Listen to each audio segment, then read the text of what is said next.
Hey fitness enthusiasts! Today we're diving into the powerful realm of hanging leg raises, a fantastic exercise for sculpting those abdominal muscles. Join me in this quick tutorial as we break it down step by step. Start by selecting a sturdy pull-up bar. Ensure it's at a height where your feet can hang freely without touching the ground. Grab the bar with an overhand grip, hands slightly wider than shoulder width. Hang with your arms fully extended, engaging your core. Now, lift your legs straight up in front of you, keeping them together. Use your core muscles to control the movement. Lower your legs back down with control, feeling the stretch in your abs. Avoid swinging or using momentum for maximum effectiveness.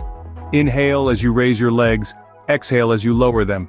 Maintain a steady breathing rhythm to enhance your mind-muscle connection. Focus on engaging your core throughout the entire movement. This will intensify the activation of your abdominal muscles. Be cautious of swinging or using momentum and avoid excessive arching of the back. Keep it controlled to target those abs effectively. There you have it. Hanging leg raises in a nutshell. Like, comment with your favorite core exercises, and subscribe for more quick fitness tips. Let's elevate those abs together. Check out our other workout guides and stay tuned for more fitness fun. Until next time, keep raising the bar towards those fitness goals.